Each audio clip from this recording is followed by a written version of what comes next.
Hello दोस्तों, स्वागत है एक और वीडियो में जिसमें हम देखेंगे कि बिहार सरकार के द्वारा एक नई स्कीम लाई गई है। जिसमें अगर आप गरीब परिवार से आते हैं और अपने बच्चे को अच्छे और प्राइवेट स्कूल में नामांकन करवाना चाहते हैं, तो बिहार सरकार के द्वारा एक नया पोर्टल लाया गया है, ज्ञानदीप पोर्टल। आप इस पोर्टल में रजिस्ट्रेशन करके आप अपने बच्चे को अच्छे और प्राइवेट स्कूल में फ्री में नामांकन और पढ़ाई करवा सकते हैं। देखेंगे हम आज इन्हीं का फुल प्रोसेस, तो वीडियो के एंड तक बने रहें। और अगर आप अभी तक हमारे इस चैनल को सब्सक्राइब नहीं किए हैं तो प्लीज़ हमारे चैनल को जरूर सब्सक्राइब कर लें। तो चलिए शुरू करते हैं। सबसे पहले हम गूगल क्रोम पे ज्ञानदीप-rte.bihar.gov.in टैप करके सर्च कर लेंगे।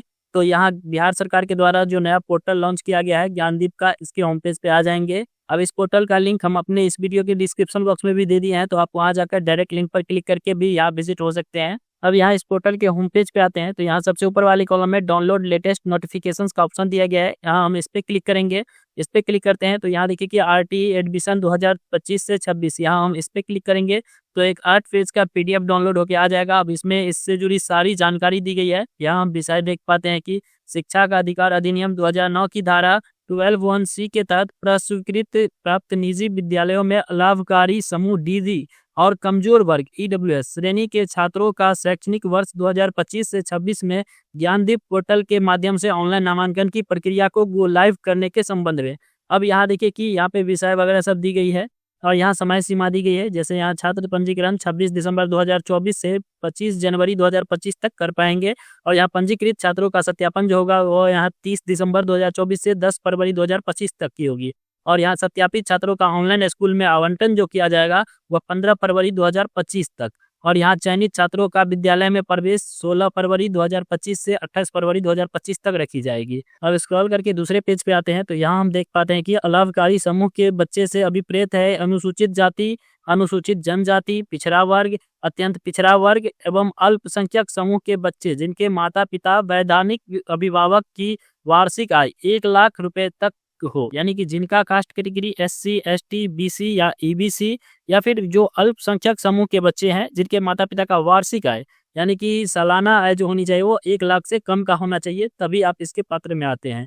उसके बाद यहाँ पे कमजोर वर्ग के लिए भी दिया गया है कि कमजोर वर्ग के बच्चे से अभिप्रेत है सभी जातियां समुदाय के बच्चे जिनके माता पिता वैधानिक अभिभावक की वार्षिक आय 2 लाख रुपए से कम हो, यानी कि EWS में जो भी आते हैं, यानी कि इकोनॉमिकली वीकर सेक्शन, कमजोर वर्ग, आर्थिक रूप से जो कमजोर वर्ग है उनका वार्षिक आय 2 लाख से कम का होना चाहिए, तभी आप इसमें पात्र होते हैं। और यहाँ पे आयु सीमा दी गई है कि 1 अप्रैल 2025 तक 6+ वर्ष की आयु होना अनिवार्य है। 2 अप्रैल 2017 से 1 अप्रैल 2019 के बीच जन्म लिए बच्चे प्रवेश के लिए पात्र है। और यहाँ तीसरे पेज में आवश्यक दस्तावेज दिया गया है। यहाँ पे जन्म प्रमाण पत्र, अस्पताल या नर्स अभिलेख, आंगनवाड़ी अभिलेख, बच्चे या अभिभावक द्वारा उम्र हेतु दिया गया घोषणा पत्र, इन तीनों में से कोई एक डॉक्यूमेंट आपको लगानी होगी। उसके बाद यहाँ पे जाति प्रमाण पत्र आपको देनी होगी, आय प्रमाण पत्र देनी होगी, निवास प्रमाण पत्र देनी होगी। निवास प्रमाण पत्र के बदले आप यहाँ आधार कार्ड या मतदाता पहचान पत्र या ड्राइविंग लाइसेंस, रेट एग्रीमेंट या बिजली बिल आप लगा सकते हैं। और यहाँ आवेदन का प्रक्रिया दिया गया है, आप इसको पढ़ सकते हैं। यहाँ पे विद्यालय चयन की प्रक्रिया दिया गया है। स्क्रॉल करके नीचे आते हैं तो यहाँ देखिए कि प्रखंड शिक्षा कार्यालय स्तर पर सत्यापन दी गई है और भी बहुत सारी चीजें दी गई है। आप इस पीडीएफ को पूरे सही से पढ़ लेंगे। अब इसमें रजिस्ट्रेशन करने के लिए ज्ञानदीप का जो पोर्टल है इसके होम पेज पे आ जाएंगे। अब इसके होम पेज पे आते हैं तो यहाँ देखिए कि सबसे ऊपर में click here to new school registration. अब कोई भी स्कूल अपना रजिस्ट्रेशन करना चाहता है तो यहाँ पे इस पे क्लिक करके अपने स्कूल का रजिस्ट्रेशन कर सकते हैं। अब हमें स्टूडेंट पोर्टल पे यहाँ की स्टूडेंट के लिए रजिस्ट्रेशन करनी है तो यहाँ इस वाले कॉलम में आ जाएंगे और यहाँ देखिए कि रजिस्ट्रेशन नाउ का ऑप्शन दिया गया है। सबसे पहले आपको रजिस्ट्रेशन करनी होगी तो यहाँ रजिस्ट्रेशन नाउ पे क्लिक करेंगे। इस पे क्लिक करते हैं तो यहाँ दिया गया है गार्जियन या पेरेंट वेरिफिकेशन के लिए आधार ऑफ, यानी कि गार्जियन का, यानी माता या पिता या फिर कोई गार्जियन जो भी आप लीगल गार्जियन मानते हैं उनको यहाँ पे फिल करेंगे उसका डिटेल्स। यहाँ हम फादर का डिटेल्स फिल करने वाले हैं तो फादर को सेलेक्ट कर लेते हैं। और यहाँ पे नेम एज पर आधार, यानी कि आधार के हिसाब से जो भी आपके पिता का नाम है वो यहाँ पे फिल कर लेंगे और यहाँ पे उनका आधार नंबर फिल करेंगे। यहाँ से डेट ऑफ बर्थ को सेलेक्ट करेंगे, जो भी डेट ऑफ बर्थ होगा उसको यहाँ से स्क्रॉल करके इसको सेलेक्ट कर सकते हैं। उसके बाद यहाँ जेंडर को बताएंगे जो भी जेंडर है और यहाँ पे मोबाइल नंबर, गार्जियन का मोबाइल नंबर फिल करेंगे। मोबाइल नंबर फिल करके वेरीफाई पे क्लिक करेंगे तो दिए गए मोबाइल नंबर पे OTP जाएगा। यहाँ OTP फिल करके और यहाँ फिर से वेरीफाई पे क्लिक कर देंगे। जब गार्जियन का डिटेल्स वेरीफाइड हो जाएगा तो यहाँ राइट साइड में देखिए कि स्टूडेंट वेरिफिकेशन का भी कॉलम दिया गया है, यहाँ पे उसका डिटेल्स फिल करेंगे। इसका डिटेल्स नहीं भी फिल करेंगे तो कोई बात नहीं है, यहाँ पे देखिए कि दिया गया है कि ऑप्शनल है, यह डिटेल्स ऑप्शनल है, इसको आगे फिल करनी होगी। इसकी यहाँ पे कोई ज़रूरत नहीं है, यहाँ पे नहीं भी फिल करेंगे तो कोई बात नहीं है। अगर फिल करना चाहेंगे तो यहाँ पे स्टूडेंट का आधार नंबर और स्टूडेंट का जो नेम है आधार कार्ड पे उसका नेम यहाँ पे फिल करेंगे और यहाँ से date of birth, gender select करके मोबाइल नंबर फिल करेंगे और यहाँ वेरीफाई कर लेंगे मोबाइल नंबर, जैसे यहाँ पे किए थे। यहाँ भी मोबाइल नंबर वेरीफाइड कर लेंगे और उसके बाद यहाँ नेक्स्ट पे क्लिक करेंगे। तो कुछ इस प्रकार से यू हैव सक्सेसफुली रजिस्टर्ड का पॉपअप शो होगा और यहाँ पे दिया गया है प्लीज नोट, यानी कि इसको नोट करके आपको रख लेनी है। यह आपका यूजर आईडी हो गया और यह आपका पासवर्ड हो गया, यूजर आईडी का पासवर्ड। अब लॉगिन करने के लिए इस यूजर आईडी और इस पासवर्ड की जरूरत पड़ने वाली है, तो इसको नोट डाउन करके रख लेंगे। अब यहाँ नेक्स्ट पे क्लिक करेंगे तो यहाँ लॉगिन करने के लिए आएगा। अब यहाँ पे आप अपना यूजर आईडी फिल करेंगे, जो यूजर आईडी आप नोट डाउन करके रखे हैं वो यूजर आईडी फिल करेंगे और इंटर पासवर्ड पे क्लिक कर देंगे। उसके बाद यहाँ पासवर्ड फिल करने के लिए आएगा, आपको जो पासवर्ड मिला है वह पासवर्ड यहाँ पे फिल करेंगे और लॉगिन पे क्लिक कर देंगे। लॉगिन सक्सेसफुल का मैसेज होगा, क्लिक टू ओपन पोर्टल पे क्लिक करेंगे। अब यहाँ पे आपको स्टूडेंट का डिटेल्स फिल करना है, जैसे यहाँ पे स्टूडेंट का नाम और स्टूडेंट का जेंडर क्या है। यहाँ स्टूडेंट का जो पासपोर्ट साइज का फोटो है जेपीईजी फॉर्मेट में ही, यहाँ 50 KB से कम का होना चाहिए, उसको यहाँ पे अपलोड कर देंगे। यहाँ से स्टूडेंट का डेट ऑफ बर्थ को सेलेक्ट कर लेंगे, जो भी डेट ऑफ बर्थ है स्टूडेंट का यहाँ से सेलेक्ट कर लेंगे। उसके बाद यहाँ पे सेलेक्ट फाइल टू अपलोड, अगर आप यहाँ पे देखिए कि सर्टिफिकेट बाय म्युनिसिपल कॉर्पोरेशन या पंचायत का लगाना चाहते हैं तो इसको, या हॉस्पिटल का जो कोई सर्टिफिकेट है स्टूडेंट का उसको यहाँ पे सेलेक्ट कर लेंगे, या आंगनवाड़ी का कोई पेपर है या फिर पेरेंट का अफिडेविट है तो इसको यहाँ से सेलेक्ट कर लेंगे। उसके बाद यहाँ उसको अपलोड करेंगे पीडीएफ प्रारूप में, 500 KB से कम का होना चाहिए। चूज फाइल पे क्लिक करके उसको यहाँ से ले लेंगे और अपलोड कर देंगे। उसके बाद यहाँ देखिए कि डिटेल्स ऑफ फादर या मदर या गार्जियन में से किसी एक को सेलेक्ट करनी होगी। अगर फादर का डिटेल्स फिल करना चाहते हैं तो यहाँ फादर को सेलेक्ट कर लेंगे, सिंगल पेरेंट है तो सिंगल, या फिर गार्जियंस का डिटेल्स फिल करना चाहते हैं, किसी को गार्जियन मानते हैं तो यहाँ पे उसको यहाँ से सेलेक्ट कर लेंगे। चलिए हम फादर का डिटेल्स फिल करने वाले हैं तो यहाँ पे फादर को ही सेलेक्ट कर लेते हैं और यहाँ पे फादर का नेम फिल करेंगे। यहाँ पे फादर का ईमेल आईडी देना चाहते हैं तो ठीक है, वरना यह मैंडेटरी नहीं है, इसको खाली भी छोड़ सकते हैं। यहाँ पे ईमेल आईडी फिल कर लेंगे। यहाँ फादर का मोबाइल नंबर फिल करेंगे, वेरीफाई मोबाइल नंबर पे क्लिक करेंगे तो दिए गए मोबाइल नंबर पे ओटीपी जाएगा, ओटीपी फिल करके वेरीफाई पे क्लिक कर देंगे तो मोबाइल नंबर वेरीफाइड हो जाएगा। उसके बाद यहाँ पे मदर का नेम फिल करेंगे, फुल नेम फिल करनी है और यहाँ पे कैटेगरी को सिलेक्ट करेंगे। अगर आप वंचित समूह यानी कि SC ST BC EBC या फिर अल्पसंख्यक समूह से आते हैं तो आप यहाँ इसको सेलेक्ट करेंगे, या आप EWS इकोनॉमिकली वीकर सेक्शन से आते हैं तो यहाँ पे कमजोर वर्ग को सिलेक्ट कर सकते हैं। चलिए हम इसको ही सेलेक्ट करते हैं तो यहाँ पे आपका सब कैटेगरी पूछा जाएगा। अगर आप SC ST OBC EBC या फिर माइनॉरिटी या डिजेबल्ड है, अगर आप विकलांग है तो यहाँ पे इसको सेलेक्ट कर सकते हैं। किसी एक भी कैटेगरी को यहाँ से सेलेक्ट कर लेंगे, किसी एक भी कैटेगरी से आते हैं तो आप इसके पात्र होते हैं, आप यहाँ से इसको सेलेक्ट कर लेंगे। चलिए हम EBC को सेलेक्ट करते हैं तो यहाँ पे देखिए कि कास्ट कैटेगरी सर्टिफिकेट यहाँ पे मांगा जाएगा।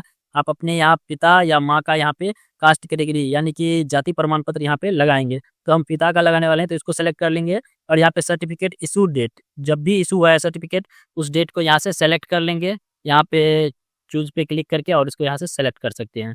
उसके बाद यहाँ सर्टिफिकेट नंबर, जो भी कास्ट सर्टिफिकेट का सर्टिफिकेट नंबर है वह नंबर यहाँ पे फिल करेंगे। यहाँ पे पूछा जा रहा है इस दिव्यांग, अगर आप दिव्यांग है तो यहाँ यस करेंगे, यस करते हैं तो यहाँ पे दिव्यांगता का प्रमाण पत्र अपलोड करनी होगी और 40% से अबव दिव्यांगता है तभी आप यहाँ पे यस करेंगे, वरना इसको नो ही कर देंगे। अगर आप दिव्यांग नहीं भी है तो यहाँ पे नो करेंगे।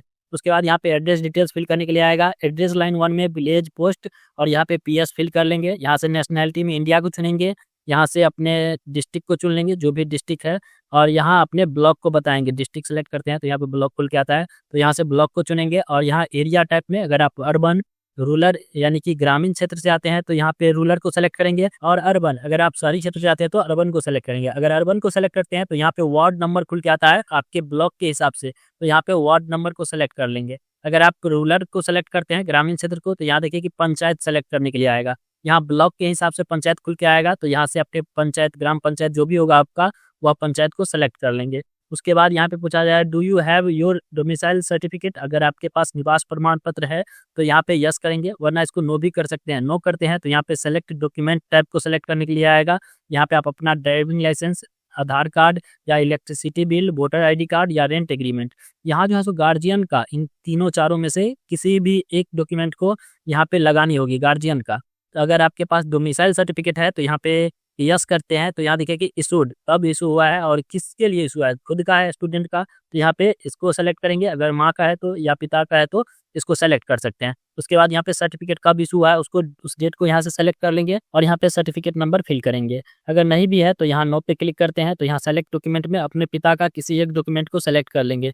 जैसे यहाँ पे अगर आप आधार कार्ड को सेलेक्ट करते हैं तो यहाँ पे आधार कार्ड का PDF यहाँ अपलोड करनी होगी, 500 KBC कम के साइज में ही यहाँ पे अपलोड कर देंगे। उसके बाद यहाँ एडमिशन न्यू एडमिशन पे क्लिक करेंगे और यहाँ क्लास 1 यहाँ इसको ही सेलेक्ट कर लेंगे। अब यहाँ पे सेलेक्ट स्कूल, यहाँ चॉइस 1 में आप जो ब्लॉक सेलेक्ट किए हैं उस ब्लॉक में जितने भी प्राइवेट स्कूल है जो गवर्नमेंट द्वारा रजिस्टर्ड है उसका लिस्ट यहाँ पे खुल के आ जाएगा। यहाँ चूज 1 पे क्लिक करते हैं तो यहाँ हम देख पाते हैं कि उस ब्लॉक का जितने भी प्राइवेट स्कूल है सबका लिस्ट यहाँ पे खुल के आया है। अब यहाँ आप जिसको भी आप फर्स्ट प्रायोरिटी में रखना चाहते हैं यानी कि फर्स्ट प्रीफरेंस देना चाहते हैं उस स्कूल को यहाँ से सेलेक्ट कर लेंगे। यहाँ स्कूल को सेलेक्ट करते हैं तो एक चीज़ और सेलेक्ट करने के लिए आएगा यहाँ डिस्टेंस। अब आपके घर के और स्कूल के बीच कितनी दूरी है यहाँ पे बताएंगे। यहाँ दिया गया है विथिन 1 किलोमीटर, 1 किलोमीटर से 3 किलोमीटर या अबव 6 किलोमीटर। आप इन चारों में से किसी एक को सेलेक्ट कर सकते हैं, जो भी है उसको यहाँ से सेलेक्ट कर लेंगे। उसी तरह यहाँ पे दूसरे नंबर को भी सेलेक्ट करेंगे और यहाँ पे डिस्टेंस बताएंगे। उसी प्रकार तीसरे और यहाँ पे उसी प्रकार चौथे और उसी प्रकार से यहाँ पे 5वें को सेलेक्ट कर लेंगे और उसके बाद यहाँ नेक्स्ट पे क्लिक करेंगे। उसके बाद यहाँ इनकम सर्टिफिकेट डिटेल्स फिल करने के लिए आएगा। यहाँ पे सर्टिफिकेट इशूड टू, अब किस पे इशू हुआ है, फादर या मदर या स्टूडेंट के खुद के नाम से ही इनकम सर्टिफिकेट बना हुआ है तो यहाँ पे सेल्फ को भी सेलेक्ट कर सकते हैं। चलिए हम यहाँ फादर को सेलेक्ट करते हैं तो यहाँ पे आय प्रमाण पत्र में जो भी इनकम है एनुअल इनकम यहाँ पे उसको बताएंगे।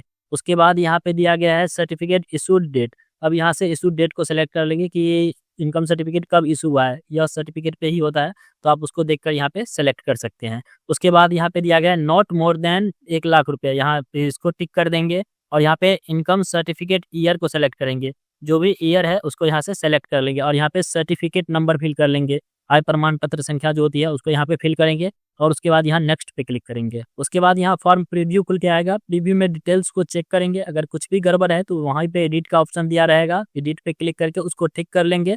अगर सब कुछ ठीक है तो यहाँ स्क्रॉल करके नीचे आएंगे और यहाँ प्रीव्यू फॉर्मेट डिक्लेरेशन को टिक करेंगे और यहाँ फाइनल सबमिट का ऑप्शन दिया गया है, इस पे क्लिक कर देंगे। जब फाइनल सबमिट हो जाता है तो एक प्रिंट स्लिप जनरेट होकर आएगा, उस स्लिप का प्रिंट निकाल कर रख लेंगे। जब आप फॉर्म को भर देते हैं उसके बाद यहाँ पे देखिए कि दिया गया है कि आवेदक सभी दस्तावेजों की छाया प्रति ऑनलाइन आवेदक की हार्ड कॉपी संबंधित प्रखंड या प्रखंड शिक्षा पदाधिकारी विद्यालय अवर निरीक्षण के पास सत्यापन हेतु दिए गए समय सारणी के आलोक में जमा करेंगे। यानी कि जो भी आप डॉक्यूमेंट लगाए हैं ऑनलाइन आवेदन में उस सभी डॉक्यूमेंट का छाया प्रति जीरोक्स लेकर और यहाँ पे देखिए कि प्रखंड शिक्षा पदाधिकारी और विद्यालय अवर निरीक्षक के पास, इन दोनों में से किन्हीं एक के पास उसको यहाँ पे जमा करनी होगी। और उसके बाद संबंधित प्रखंड शिक्षा पदाधिकारी या विद्यालय अवर निरीक्षण लॉगिन पोर्टल पर ऑनलाइन आवेदित छात्रों की सूची देख सकेंगे। आवेदित छात्रों के निवास स्थान एवं विकल्प में दिए गए विद्यालयों के बीच की दूरी का सत्यापन होगा। उसके बाद रैंडमाइजेशन के तरीके से जांच की जाएगी और ऑनलाइन सीट आवंटन के लिए विद्यालय आवंटन ऑनलाइन लॉटरी के माध्यम से किया जाएगा। उसी में हम देख पाते हैं कि विकलांग बच्चों के लिए 5% सीटें आरक्षित होंगी। जब आपका लिस्ट में नाम आ जाता है तो यहाँ देखिए कि विद्यालय आवंटित छात्रों का निर्धारित समय सीमा के अंदर संबंधित विद्यालय द्वारा नामांकन की प्रक्रिया की जाएगी। विद्यालय का दायित्व होगा कि सभी दस्तावेजों का मिलान ऑनलाइन किए गए आवेदन से कर बच्चों का प्रवेश लेंगे। तो दोस्तों इस प्रकार हम देखें कि ज्ञानदीप पोर्टल में रजिस्ट्रेशन करके आप अपने बच्चे को आप अपने मन चाहे प्राइवेट स्कूल में फ्री में नामांकन कैसे कराएं। अगर आपको यह वीडियो अच्छा लगा तो प्लीज़ लाइक करें और इससे भी अच्छा वीडियो लेकर आते हैं हम अपने इस चैनल पर, तो प्लीज़ हमारे चैनल को जरूर सब्सक्राइब कर लें।